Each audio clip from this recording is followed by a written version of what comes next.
Thanks, President. We have just passed the 20th anniversary of the Iraq War, a war where over 1 million people died, where people still grapple with the after effects of the use of depleted uranium, where nobody has been held to account, for a country torn apart and a region plunged into chaos. And we have a responsibility to look back and ask, how did it all happen? Well, it happened because the people in power told us over and over things they knew were not true. It happened because a compliant media failed to ask the questions and parroted those lies day after day, beating the drum for a war of aggression dressed up as a battle of democracy against authoritarianism. So now, as another country is torn apart, another region turned into chaos, at this uniquely dangerous phase in world history, we see the same people again, baying for blood, not their own of course, seizing the moral high ground, condemning peace as appeasement, bellowing that the only option is escalation. Well, you really have to ask yourself the question, why in God's name would we believe these liars now? We need peace and we need it now.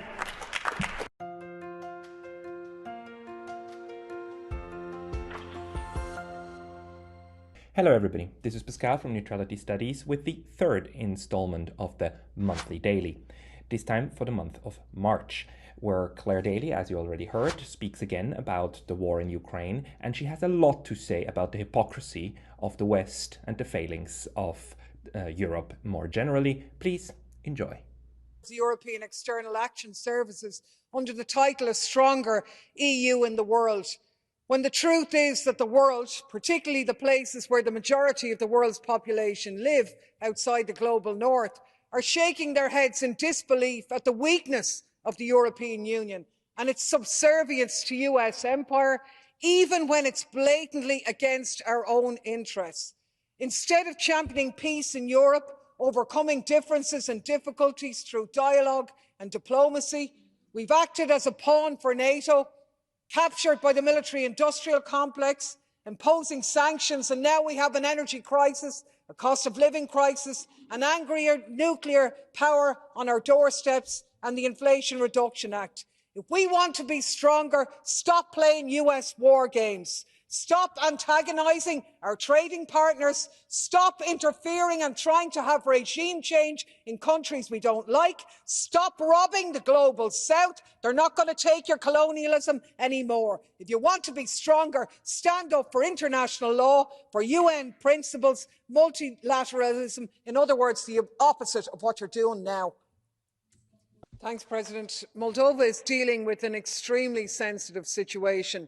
A brutal war next door, intense polarisation internationally, a Russian military presence in Transnistria, and international actors increasingly pressing states to pick sides. Now, Article 11 of the Constitution states, "The Republic proclaims its permanent neutrality," and the overwhelming majority of Moldovans have consistently been against joining either NATO or the Russian-led CSTO. Like my own country, Ireland, Moldova doesn't have a strong military, and its neutrality has been a crucial guarantee of security for its people. And I think now Moldovans are clearly worried about being pulled into the war and seeing it spread. And we should be taking the utmost caution not to pull at the threads of Moldovan neutrality. I think it's a disgrace that we're forcing countries to take sides. Why can't they have good relations with Russia and with the EU? It's a disgrace that there's been the revocation of broadcast licences for the 6 Russian language channels in Moldova. We have to respect all rights of all Moldovans. Thank you. Next speaker is Mick Wallace. Thanks very much, President. Moldova has a constitutional commitment to the principle of neutrality. Moldova, like Georgia, has 2 frozen conflict zones, and its latest period of relative peace was hard won. Moldova's neutrality is the central element in the balance of power that has allowed for the current delicate arrangement of political, socio-economic and military positions and leverage to remain intact. Moldova has been rocked by the war, inflation and refugee inflows. Undermining its neutrality now will not help. Unpopular reforms have been rammed through, and tensions between the central government and the breakaway state of Transnistria are high. Moldova could well open up a new front in this war. Religious and ethnic tensions are already high. Russia, Ukraine, NATO and the EU are all complicit in this, but the people of Moldova are the ones who will pay the price if their neutrality is trampled upon. I have to say, I think this debate is really very unhelpful. While the odd person has come in and argued for calm and dialogue and diplomacy, most people here, quite frankly, have been happily stirring the pot with no apparent care for the consequences. Nobody, but nobody in here should be doing that. Everybody on all sides should leave Georgia be. Since 1991, the Georgian people have been put through the ringer of neoliberal shock therapy, political instability and vicious political polarisation. A third of the people in Georgia under 50 are considered emigrating. 61% of them say that no political party represents them. It is one of the most unequal countries in Europe and Central Asia. That's what we should be focusing on. That's what matters to the people of Georgia. And yet people come in here trying to inflame things. You're giving out about the Georgian Foreign Agents Act when the Commission comes out and leaks its own version of exactly the same thing, and you've nothing to say about this. This type of thing is madness. Previously, the EU argued for dialogue and de-escalation. I really that path. Clare Daly. In favour of this text because of the urgent need to raise the national minimum income in the EU member states in order to reduce the number of people at risk of poverty and social inclusion. Now, we know that in 2021, 95.4 million people in the EU, 21% of the population, were at risk of poverty and social exclusion. So grand and all as this measure is, and it is, unless we go much further than this, the problems will not be sorted out. Our workers are in a situation of constant precariousness. The energy crisis, deindustrialisation, unemployment, inflation are all increasing the numbers of people who are increasingly insecure. The share of housing costs in the disposable income of people at risk of poverty is 38%. In Ireland, in the last quarter last year, average rents were €1,733 per month. In France, the number of people receiving food aid has tripled. The social emergency is here. It's time to wake up. Protection of EU citizens against discrimination is inadequate, and for far too long we failed to improve the Discrimination Directive. I'm glad that we've just had the first UN International Day Against Islamophobia, but sorry that we've had to have it because of the appalling rise of crimes against Muslims in our society. The institutional suspicion, which has increased since 9/11, the so-called war on terror, the negative profiling, the stereotyping makes life in Europe very dangerous for Muslims. And the actions that some members of our parliaments take makes that even more. And in the presence of the Swedish presidency, we have to say that burning and disrespecting the Quran is absolutely unacceptable. It is a hate crime. And passing it off as just freedom of expression, I'm sorry, is just not good enough. We have to put our actions where our words are and stamp out discrimination against Muslims in our society. Thanks very much, President. Organised crime, terrorism, migration, the monsters that lurk under every right-winger's bed, the catch-all justification for every attack on our fundamental rights. Our rights and civil liberties are being relentlessly eroded in an endemic securitarian obsession that does almost nothing to deal with the problems it's supposed to, but does everything to make our societies more fearful and authoritarian. It doesn't actually have to be like this. If you really want to tackle organised crime in the EU, there are ways of doing it without implementing mass surveillance, without eroding civil liberties, without fattening the pockets of the arms and security companies, and without creating a pervasive climate of fear and suspicion.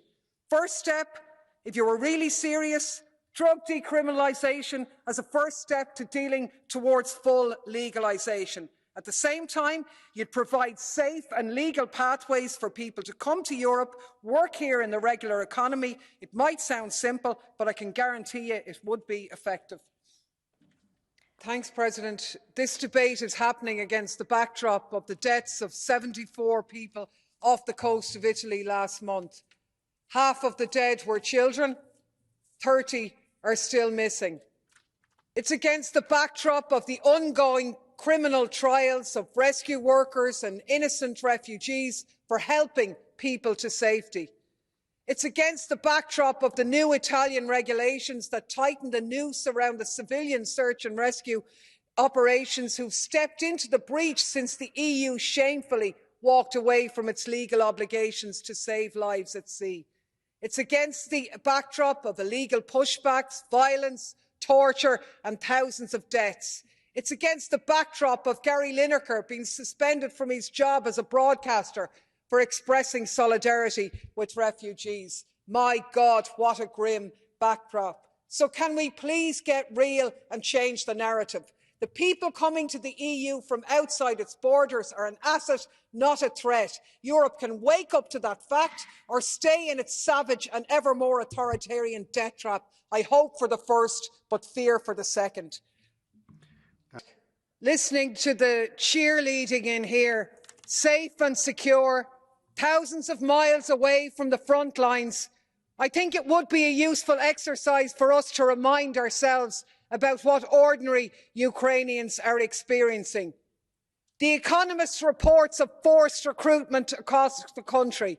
Draftees with no experience or training are being sent to the front in what a UK minister calls First World War levels of attrition. Casualty figures are secret, but we know there are estimates of about 120,000. Battalion commanders tell the Washington Post of recruits fleeing positions en masse. Politico reports a crackdown on deserters. These are human beings, and there is a shameful lack of empathy for ordinary people in the war rhetoric in here. The debate is about keeping the weapons flowing to keep the war going. Ukraine is burning through a generation of men, sons, husbands, brothers who can never be replaced. This cannot go on indefinitely. And ye sickening war generals who sit in here and will these men to our deaths, you make me sick. We need peace, we need dialogue, however unpleasant that may be. Thanks, President. I abstained on this report because while there was much good in it, the Magnitsky Act and other measures I don't agree with. If we want to defend human rights defenders, we have to be honest. And I want to give an example to back up my position.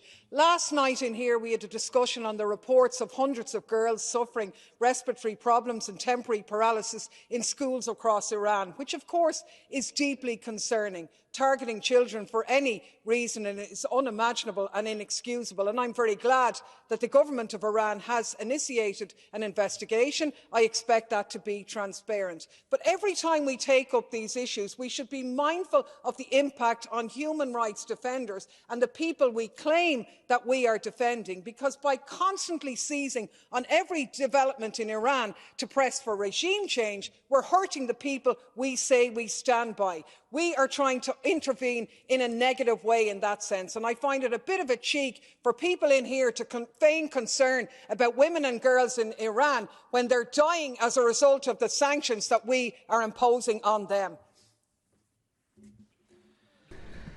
Thanks, President. We have just passed the 20th anniversary of the Iraq War, a war where over 1 million people died, where people still grapple with the after effects of the use of depleted uranium, where nobody has been held to account, for a country torn apart and a region plunged into chaos. And we have a responsibility to look back and ask, how did it all happen? Well, it happened because the people in power told us over and over things they knew were not true. It happened because a compliant media failed to ask the questions and parroted those lies day after day, beating the drum for a war of aggression dressed up as a battle of democracy against authoritarianism. So now, as another country is torn apart, another region turned into chaos, at this uniquely dangerous phase in world history, we see the same people again, baying for blood, not their own of course, seizing the moral high ground, condemning peace as appeasement, bellowing that the only option is escalation. Well, you really have to ask yourself the question, why in God's name would we believe these liars now? We need peace and we need it now.